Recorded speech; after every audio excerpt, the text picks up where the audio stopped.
에피소드 1에서는 섹시라는 테슬라 라인업 명칭을 통해 디자인을 살펴보았습니다. 그리고 테슬라의 수석 디자이너인 프란츠 폰 홀츠하우젠의 커리어와 영감의 원천에 대해서도 알아보았습니다. 에피소드 2에서는 프란츠 폰 홀츠하우젠의 또 다른 디자인 원천인 바우하우스를 중심으로 디자인 분석을 이어가 볼까 합니다. 바우하우스는 1950년대 모더니즘 디자인 트렌드를 이끈 정신적 기원이었으며 지금까지도 디자인에 영향을 끼치는 바가 크므로 많은 시간을 할애했습니다. 그럼 2부를 시작하겠습니다. 바우하우스는 발터 그리피우스라는 건축가가 바이마르 미술공예학교와 순수미술 아카데미를 통합해 바이마르주로부터 인가받은 대학교입니다. 고등학교를 졸업한 학생들을 받았기 때문에 대학교이지만 과목은 회화, 그래픽, 목조형, 패브릭, 무용으로 구성되어 있는 현재로 따지면 호크슐레입니다. 종합대학이 유니페어지테트, 영어로는 유니버시티죠. 반면 호크슐레는 컬리지로 단과대학입니다. 발터 그리피우스는 세계 1차 대전이 일어났을 때 독일 성인이라면 의뢰 그렇듯이 전쟁에 뛰어들었습니다. 전쟁은 모든 걸 파괴시켰죠. 그는 전선에서 부서진 건물 잔해에 깔리면서 부상을 입습니다. 그러면서 깨달았죠. 건축가로서 작품과도 같은 건축물을 파괴시키는 행위는 그만둬야 한다고 말입니다. 인류의 역사는 새로운 문명을 발전시킨 반면에 전쟁으로 도로 파괴시키는 반복의 과정이었죠. 영원한 것은 없다라는 데에 환멸을 느낀 그는 학교를 만들어서 현대적인 새로운 걸 교육하는 역할을 맡아야겠다고 결심했죠. 그래서 선택한 도시가 바이마르입니다. 바이마르는 독일의 문화예술의 중심 도시였습니다. 독일의 대문호 괴테가 살았던 도시고 시인인 실러, 음악가인 리스트와 슈트라우스도 활동했죠. 바이마르는 새로운 예술과 그걸 융합시키는 디자인을 융성시키기에 역사적으로 가치가 있었습니다. 때는 1919년입니다.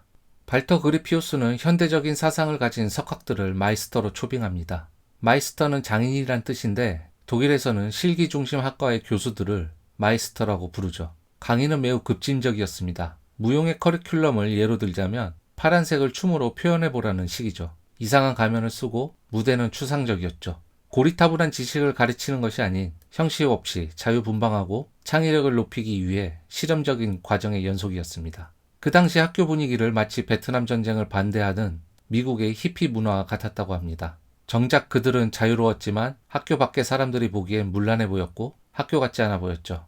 문제는 막대한 전후 배상금과 더불어 생산시설의 파괴로 독일은 재정이 바닥이었습니다. 모든 학교가 국공립인 독일에서 바우하우스도 정부의 지원 없이는 운영이 어려웠습니다. 결국 바이마르주는 지원의 지속가능 여부를 위한 판단이 필요했습니다. 하지만 풀을 발라붙이는 인테리어용 벽지 외에는 딱히 성공한 것들이 없었습니다. 여기엔 바이마르주의 지원이 풍족하지 않은 이유도 있습니다. 이에 발터 그리피우스는 그가 유일하게 할 수 있었던 것, 건축이었죠. 조립식 주택을 견본으로 지었습니다. 내부는 미니멀리즘의 기초가 되었던 가구와 점 등 몇 점을 채워 넣었죠. 바우하우스의 첫 전시회였습니다. 이는 초라한 결과물이었습니다. 당시에는 화려한 아르누보, 아르데코 디자인이 유행하던 시기였기 때문에 장식 없이 아주 단순한 기하학 도형이 외관 디자인의 전부인 바우하우스 스타일은 초라할 수밖에 없었죠. 건축물의 지붕은 평상형이었고 인테리어는 새하얗기만 했죠. 가구들은 바퀴가 달려있어 언제든지 이 방 저 방으로 옮길 수 있었지만 건축 비평가들은 북극기지, 수술실 같은 표현을 쓰며 신랄히 비판했습니다. 더군다나 조립식으로 해서 저가의 양질주택을 공급해 주거난을 해결하겠다는 대안 역시도 당대 기술로는 실현할 수 없는 고비용의 해결책이었습니다. 결국 바우하우스는 바이마르에서 쫓겨나게 됩니다. 바우하우스를 새로 받아들인 도시는 베를린에 인접한 데스아우란 도시였습니다. 공업화를 통해 발전을 꾀하려던 시장의 전폭적인 지원하에 발터 그리피우스는 학교를 새로 지을 수 있었죠. 그것이 바로 1925년도에 지어진 그 유명한 바우하우스 건물입니다. 이 건축물은 돌과 벽돌로 지었던 근대적 방식을 탈피해 철과 유리로 지은 현대적 건축물로서 의미가 큽니다. 글래스 커튼원이라는 이 방식은 파사드는 건축용어로 출입구가 있는 정면 벽을 뜻합니다. 이 파사드를 철근과 유리로 만들어 개방감을 극대화시킨 방식입니다. 이 방식은 지금 우리 주변에서도 대중적으로 쓰이고 있으니 당시엔 얼마나 혁신적이었는지 가늠할 수 있죠. 테슬라의 루프 전체가 유리로 된 디자인의 근원이 바우하우스에 있다고도 할 수 있습니다. 글래스 커튼홀로 파사드를 대신하기 위해선 건물의 하중을 떠받치는 콘크리트 기둥이 안쪽에 위치해야 합니다. 딱 두 개의 프레임만으로 글래스 루프를 떠받치는 테슬라의 디자인도 같죠. 바이마르에 있었을 때의 실패를 교훈 삼아 바우하우스는 눈에 보이는 결과물을 창조해내는 데 열을 올립니다. 이는 새로운 학장으로 역임한 하네스 마이어의 가치관 때문이기도 합니다. 구하기 쉽고 가공하기 편한 재료에 대량 생산이 가능한 디자인을 추구했습니다. 초대 학장 발터 그리피우스가 디자인한 도어 핸들은 바우하우스 제품 중에서 가장 많이 팔린 목록에 들어가는 디자인입니다. 1923년에 출시했고 100년 가까이 흐른 지금 요즘 디자인이라고 해도 무방한 형태입니다. 1924년에 마리안느 브란트가 디자인한 티포트는 기하학을 꾸밈없이 그대로 형태에 반영한 디자인이죠. 잘라내고 남은 철판을 붙여놓은 듯한 받침대와 손잡이가 이래도 되나 싶을 정도로 비장식적입니다. MT8이란 램프는 유리 받침대와 크롬 메탈 기둥으로 만들어진 공업적인 제품이었습니다. 1910년대 램프 디자인들이 이랬으니 당시에는 전혀 예술적이지 않은 셈이죠. 유리는 싼 재료였고 전등갓은 너무 단순해서 초라해 보였습니다. 하지만 지금 미니멀리즘이 대중화된 시대엔 너무나도 자연스러운 디자인이죠. 훗날 하버드 대학 건축과 교수로 재임하는 마르셀 브로이어는 1922년부터 바우하우스 교단에 있었던 화가 바실리 칸딘스키에게 큰 영감을 받았습니다. 칸딘스키는 추상회화의 창시자로 바우하우스 디자인에 정신적인 영향을 끼치고 있었습니다. 1925년 마르셀 브로이어는 스승의 이름인 바실리를 붙여 바실리 B3 체어를 내놓습니다. 당시 체어는 나무로 만들어졌었고 수공예로 작업했죠. 그러나 이 놀라운 체어는 스틸 파이프를 꼬아서 프레임을 구성했고 스펀지를 패브릭으로 감싸 만들었던 쿠션 대신 아주 단순하게 파이프와 파이프 사이에 패브릭을 박음질에 끼워 넣었습니다. 쿠션감은 오롯이 패브릭이 가진 장력만으로 대신했죠. 규격화된 산업용 스틸 파이프는 널려 있었기에 구하기 쉬웠고 가공은 나무보다 훨씬 편했으며 아주 튼튼해서 오래 써도 무리가 없었습니다. 학사생들을 위한 바퀴 달린 옷장은 신발장과 옷장을 하나로 결합한 디자인으로 바우하우스 기숙사에서 쓰인 기능적인 가구입니다. 1929년에 디자인되었죠. 그 외에도 칸딘스키의 색채론을 그대로 반영한 듯한 요람과 포개지는 테이블 등이 실험적으로 제작된 제품들이었습니다. 바우하우스는 그래픽 디자인에서도 자신들의 철학을 반영하길 원했죠. 대표적인 분야가 타이포그래피입니다. 지금 우리는 폰트를 크게 두 가지로 나누죠. 바로 세리프체와 산스 세리프체입니다. 세리프는 폰트에 삐져나온 장식을 일컫습니다. 산스는 없다는 뜻으로 산스 세리프는 세리프가 없다는 폰트를 말합니다. 쓸데없는 장식을 없애고 기호학의 단순함을 추구하는 사상에서 세리프를 없애는 건 놀라운 일도 아니죠. 아울러 산스 세리프체는 바우하우스 이전에도 있었던 폰트입니다. 바우하우스 학생으로 파울 클레와 바실리 칸딘스키의 교육을 4년간 받은 헤르베르트 바이어는 1925년 우니페어 잘체를 개발합니다. 이 폰트의 특징은 주목성과 가독성이 좋은 산스 세리프체 디자인입니다. 재미있는 점은 소문자로만 이루어졌습니다. 대문자를 쓴다는 것은 비실용적이라는 주장이죠. 크게 말하는 것도 아닌데 글자를 크게 쓸 필요가 없다는 이유입니다. 또 타원을 기본으로 하는 곡선과 직선만 쓴 기하학적인 폰트였습니다. A, B, D, P, Q는 원과 직선의 간결한 조합이고 X는 반원 두 개를 잘라 맞댄 것이며 K는 직선과 4분의 1짜리 원 두 개를 합친 것이죠. 빨간 네모칸은 아직 미완성이라는 의미로 하단에 설명을 넣었습니다. 헤르베르트 바이어의 시도는 이후 다양한 산스 세리프체의 개발에 영향을 끼칩니다. 대표적인 것들이 푸트라체와 애플이 쓰고 있는 헬베티카체입니다. 하지만 이 새로운 폰트는 바우하우스를 존폐의 기로에 서게 만듭니다. 바로 나치 히틀러에 의해서죠. 세계 2차 대전을 일으키려는 히틀러의 프로파간다는 민족주의의 고치입니다. 독일인은 위대하기 때문에 다른 나라를 지배해도 마땅하다는 거죠. 그래서 독일 순수 혈통주의를 강요했습니다. 유태인 홀로코스트가 대표적인 예죠. 폰트도 예외가 아니어서 프라크투어 폰트만 남기고 다른 디자인은 사장시켰습니다. 프라크투어 폰트는 16세기 중세 독일의 목판 인쇄술가에 의해 디자인된 폰트였기에 민족성을 고취시키기에 안성맞춤이었죠. 하지만 바우하우스에게 프라크투어 폰트의 사용은 용납할 수 없는 일이었습니다. 한눈에 봐도 현란했고 실용적이지 않은 고리타분함이었죠. 이데올로기는 반독재 정권 세력을 처단하기에 안성맞춤이었습니다. 제2대 학장 하네스 마이어는 나치에 의해 사회주의자로 내몰리고 데사우에서 현대건축물의 시초가 된 바우하우스 건물은 나치의 지역 본부로 전락합니다. 바우하우스가 남긴 정신은 전 세계 곳곳으로 퍼져나갔고 미니멀리즘이란 이름으로 발전하여 아직도 우리의 주변에서 영향을 끼치고 있습니다. 우리는 형태는 기능을 따라야 한다.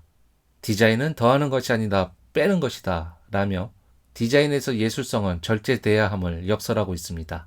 자동차 디자인에서도 마찬가지여서 세계 3대 자동차 디자이너라는 마케팅으로 만들어낸 칭호를 받았던 피터 슈라이어는 직선의 단순화를 그렇게 외쳐댔습니다. 직선은 원래 단순하지 않나요? 물론 그런 의미에서 한 말은 아니고 절제와 심플함을 강조하기 위해서였죠. 이것은 마치 바우하우스의 정신이 전이된 미니멀리즘과 연관관계가 있는 것처럼 보입니다. 하지만 바우하우스는 디자인의 심플함과 절제를 요구한 적이 없습니다. 바우하우스의 디자인은 철저하게 계산적이고 자연스러운 시대의 흐름의 반영이었습니다. 바우하우스는 가난했습니다. 아니, 독일 전체가 가난했습니다. 살인적인 인플레이션에 시달렸고 국민들의 삶은 처절했죠. 새로운 돌파구가 필요했습니다. 파괴된 돌로 만든 건물들 대신해서 빠르고 쉽게 지을 수 있는 대안이 필요했습니다. 나무를 정성 들여 깎아 만들던 핸드메이드 의자 대신 빠르고 쉽고 또 싸게 만들 수 있는 의자가 필요했습니다. 포크아트를 연상케 하는 그림 그려진 갓 대신 눈만 부시지 않게끔 불투명하게 처리한 유리로 만든 갓이면 됐습니다. 그것만이 UPH를 늘려 모든 것을 잃은 서민에게 제품을 빨리 보급할 수 있는 유일한 수단이었죠. 바우하우스에서 이런 교육을 담당했던 추상화가 바실리 칸딘스키는 예술의 대중화가 목표였습니다. 그래서 그는 판화 작업을 주로 했습니다. 많이 찍어내서 싸게 팔길 원했죠.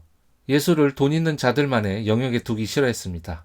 벽에 거는 그림부터 시작해서 가구, 식기, 조명, 인테리어까지 넓히고자 했습니다. 점, 선, 면으로 구성된 새로운 추상화가 당대 트렌드이니 그런 조형 예술을 반영한 디자인이 좋은 것이다라고 연결시키고 싶은 거였죠. 아름답고 합리적인 예술품과 디자인을 기계적으로 생산하여 대중이 이용할 수 있게끔 만들길 원했습니다. 예술의 디자인화를 이뤄 예술의 대중화가 궁극적인 목표였죠.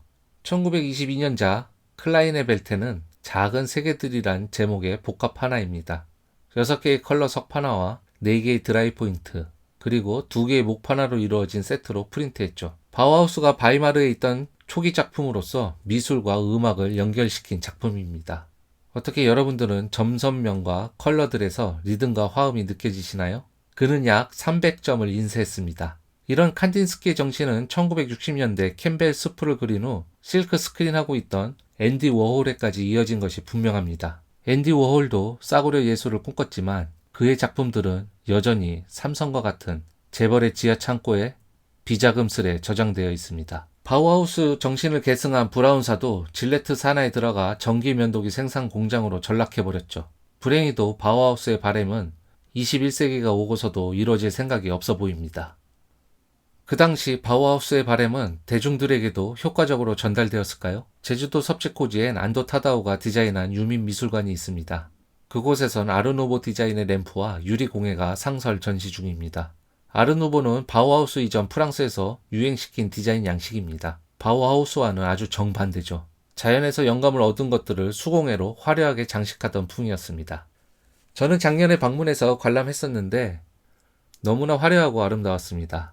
이런 게 바로 명품이지 라는 생각이 바로 드는, 그건 뭐랄까, 미니멀리즘이 브라튼부어스트만 먹는 거라면 아르누보는 금장 접시에 올려진 푸아그라를 바게트에 올려 조금씩 썰어먹는 맛이랄까요? 당시 사람들에게도 반응은 다르지 않았을 겁니다. 바우하우스가 내놓았던 제품들은 아르누보의 영향력 아래서 마치 사회주의자들이 입는 인민복처럼 획일화되고 규격화된 촌스러운 디자인으로 취급받지 않았을까란 생각이 듭니다. MT8이란 램프를 빠르고 싸게 만든다 치더라도 어느 집에나 가도 다 있는 디자인은 싫었던 거죠. 또 규모의 경제로 대량 생산 체제가 잡히면 모르겠는데 그럴 여건도 안 되니 가격 또한 서민들이 구매하기에 싸지도 않았습니다. 한 예로 최초의 여자 마이스터였던 마리안느 브란트가 디자인한 티포트는 하나도 팔리지 못했습니다.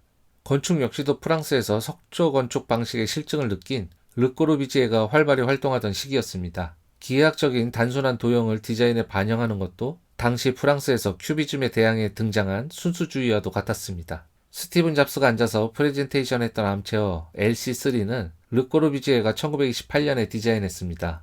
앞서 살펴본 바실리 체어에서 영감을 얻었을지도 모르겠으나 대중들이 편안한 암체어를 상식적으로 받아들일 만한 디자인은 바실리 체어보단 LC3에 가깝죠. 절제되고 단순하고 실용적인 디자인 좋습니다. 하지만 그것이 표준이 되고 규격화되기 위해서는 대중을 만족시킬 만한 플러스 알파적인 요소들이 많아야 합니다. 세계 1, 2차 대전과 산업화를 동시에 진행한 격변의 시기인 20세기 초는 인간 의식의 전환도 급진적으로 이뤄진 시기였습니다. 프로이트의 정신분석 이론과 아인슈타인의 상대성 이론이 등장했으며 회화에서는 추상화가 디자인에까지 전이되고 있었죠. 미지에 대한 탐구와 혁신적 사고방식이 활발해진 시기였습니다. 산업화로 인해서 전통 핸드메이드 공예와 조악한 품질의 공장 생산품 사이의 괴리도 컸습니다. 건축에선 철근 콘크리트와 커튼홀 방식이 등장해서 마천루 디자인이 가능해졌죠. 결론적으로 바우하우스를 짧게 한 문장으로 축약하자면 이렇습니다. 인류 역사의 새로운 인식 전환의 요구에 부응한 새로운 도전이었다. 여기서 중요한 단어는 도전입니다. 성공이냐 실패냐는 평론가들 각자 해석의 나름입니다. 참고로 바우하우스가 제품 디자인에서 미니멀리즘이란 이름으로 재조명되기 시작한 시대는 1960년대입니다. 르꼬르비제의 암체어도 1965년에나 이르러서야 대량 생산되었습니다. 그만큼 인간은 보수적이죠. 여기 또 다른 생태계에서 새로운 도전을 하는 디자인이 있습니다. 바로 전기차죠. 전기차는 이미 다니고 있었습니다. 1834년 스코틀랜드에서 최초의 전기차가 로버트 앤더슨에 의해 개발되었고 1885년 영국의 브라이튼에선 EV 택시가 운행되고 있었습니다. 그런데 왜 전기차는 내연기관의 자리를 빼앗기고 말았을까요? 이유는 사업 전략에 실패해 있다고 합니다. 내연기관의 대량 생산이 빨랐고 소비자는 자본주의 논리에 따라 환경 파괴를 선택했습니다.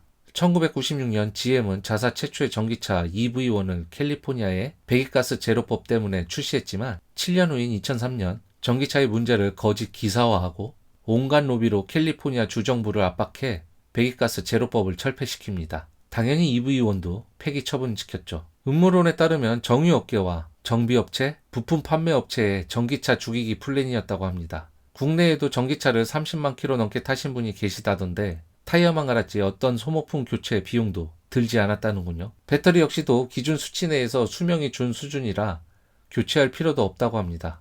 이 정도면 음모론이 아니라 사실이라 할 수 있겠네요.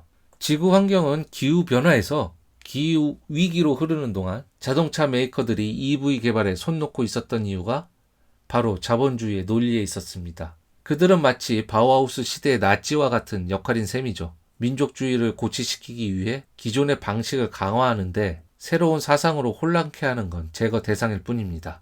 당연히 일론 머스크도 기존 내연기관이 해왔던 고전적인 방식으로는 전기차를 팔아서 수익이 나지 않을 거라는 걸 알았습니다. 그래서 선택한 것이 자동차의 플랫폼화입니다. 플랫폼화를 위해 FSD를 구독 서비스로 내놓을 예정이고 로보택시 서비스를 궁극적인 목표로 하고 있습니다. 또 스타링크라는 위성 인터넷 서비스를 출시했는데요. 전 세계를 사각지대 없이 하나의 인터넷망으로 연결해 자율주행 시 실내에서 즐길 수 있는 컨텐츠를 제공하는 서비스까지 준비 중입니다. 지금까지의 내연기관은 3, 4년 주기로 새로운 디자인을 내놓아 소비를 통한 수익을 창출하는 소비재 개념이었다면 테슬라는 디자인 변화보다는 소프트웨어를 업그레이드만 하면 언제나 새 차가 되는 4차 산업혁명의 중심에 있는 새로운 패러다임입니다. 이는 스마트폰이 그랬고 포털과 SNS 플랫폼이 그랬으며 오프라인과 온라인을 연결하는 O2O 서비스가 그래온 것과 같은 맥락입니다. 바로 디지털로의 전환입니다. 디지털로의 전환이라는 인류 역사의 새로운 인식 전환의 흐름 가운데에 테슬라가 있습니다. 20세기 초 바우하우스가 그랬듯이 말입니다. 공예와 예술을 접목시켜 완전히 새로운 웨이브를 창조한 것처럼요. 바우하우스는 기계와 대량 생산이라는 산업화 대전환의 시대에 놓여 있었다면 테슬라는 디지털과 플랫폼이라는 4차 산업혁명의 시대란 말입니다. 바우하우스는 강철과 스틸 파이프, 값싼 유리로 빠르고 튼튼하고 싸게 만들고자 했습니다. 모든 사람들이 바우하우스가 제시하는 예술적 기능주의를 탐닉하게 하는 표준이 되려 했습니다. 이에 반해 테슬라는 바우하우스가 이루지 못한 표준화를 이미 일궈낸 듯합니다. 뒤늦게 내연기관 브랜드들이 테슬라의 전철을 그대로 밟고 있죠. 볼크스바겐, 르노, 현대, 포드, 루시드, 샤오펑, 니오 모두 테슬라와 같은 플랫폼에 테슬라와 같은 판매 방식에 테슬라와 같이 프레젠테이션하며 심지어 배터리 사업에도 뛰어들겠다고 합니다. 테슬라는 전기차의 표준이 됐습니다. 하지만 팔로워들은 아직도 멀은 것 같습니다. 배터리 매니지먼트 기술이 뒤떨어지고 OTA 서비스는 불안하고 자율주행 기능은 벤더의 역할에 기댈 뿐입니다. 이 모든 것들의 원인은 빅데이터 부족이고 수직 계열화를 이루지 못함에서 옵니다. 오로지 이들이 테슬라를 상대할 수 있는 건 언제나 그래왔듯이 소비자의 취향에 기대는 디자인 바꾸기가 전부죠. 하지만 그것도 잠시일 뿐입니다. 소프트웨어부터 하드웨어까지 모두 만드는 수직 계열화를 달성한 테슬라는 그들보다 차를 훨씬 싸게 만들고 있습니다. 10년이 가까워진 모델 S가 이제야 풀체인지 되어도 디자인 변화가 거의 없다는 건 쓰다 촌스러워지면 버리고 새로 사게끔 해서 지구 환경을 파괴해왔던 모더니즘식 자본주의 사고방식에 대한 조롱입니다. 테슬라는 바우하우스와 다르게 디자인이 촌스러워서 또는 비싸서 구매하지 않겠다는 분위기에 휩쓸려 실패를 맛보지 않았습니다. 당장 디자인만 봐도 장식이 없는 그곳엔 원가 절감과 동시에 효율까지 있습니다. 또 엔지니어링 파트에선 여러 패널을 용접해 쓰던 방식을 넘어 한 방에 찍어내고 있습니다. 이런 세계 최초의 기술은 신소재를 반영하지 않고서는 불가능한 방법이라 합니다. 마른 걸레를 쥐어짜듯이 원가 절감을 위해 혁신에 혁신을 더하고 있죠. 사이버 트럭은 바우하우스의 시제품처럼 외관상 전위적인 신선함을 선사하지만 실용적인 기능주의 앞에서는 끝판왕입니다. 패널은 30배 냉연 스테인리스 강으로 만들어 도장이 필요치 않고 유리는 방탄 수준의 폴리머 레이어드 처리를 했죠. 바우하우스의 시제품은 신선함에 머물렀지만 테슬라의 시제품엔 계약금을 넣어가며 기다리는 소비자와 함께합니다. 하지만 아직 테슬라의 매력을 찾지 못하는 부류들도 많습니다. 그럼에도 불구하고 테슬라는 전기차의 대중화에 앞장서기 위해 노력하고 있습니다. 흔히 하는 언론 플레이도 하지 않습니다. 레거시 미디어, 인플루언서에게 지불하는 막대한 광고비는 그 차를 사는 내 지갑에서 나오는 것입니다. 20세기 초의 인류처럼 21세기 초의 인류들도 새로운 인식의 흐름을 받아들이기엔 시간이 좀 더 필요해 보입니다. 그 옛날 바우하우스가 나치의 프라크투어 폰트를 거부했듯이 테슬라는 풀체인지라는 용어를 쓰지 않습니다. 리프레시가 대신하죠. 안도 타다오가 그래왔듯이 겉모습의 장식은 그리 중요한 것이 아닙니다. 공간은 밖에 있지 않고 내부에 있습니다. 테슬라의 디자인은 크게 변치 않지만 디지털 플랫폼으로서의 소프트웨어는 값을 지불한 날부터 떠나는 날까지 언제나 업그레이드가 됩니다. 디자인이라는 건 전적으로 남이 봐주기 위해서 존재하는 게 아닙니다. 쓸 때마다 나를 리프레시 시켜주는 게 우선일지도 모릅니다. 남이 섹시하지 않다고 해도 내가 섹시하다고 느끼면 그만입니다. 이것이 테슬라 디자인의 랭귀지입니다. 랭귀지에는 수도 없이 많은 걸 담고 있습니다. 기분, 감정, 분위기, 억양, 논리, 수사, 유희, 사고, 철학, 문화, 매너 등등 언어를 배우기 위해서는 그 언어를 쓰는 곳에 들어가서 기존의 것을 과감히 버리고 그들이 하는 걸 그대로 따라야 하죠. 테슬라 디자인은 형태에만 머물고 있지 않습니다. 테슬라 디자인은 한 세기가 넘게 변하지 않았던 내연기관 자동차의 대변혁과도 같습니다. 라지에이터 그릴 하나만 봐도 기존 관념에 사로잡힌 그룹들은 그것이 필요 없음에도 그것 하나 없애는 걸 마치 세상이 무너지는 것처럼 여깁니다. 테슬라 디자인을 평가하는 건 의미가 없습니다. 받아들이는 자와 받아들이지 못하는 자만 있을 뿐입니다.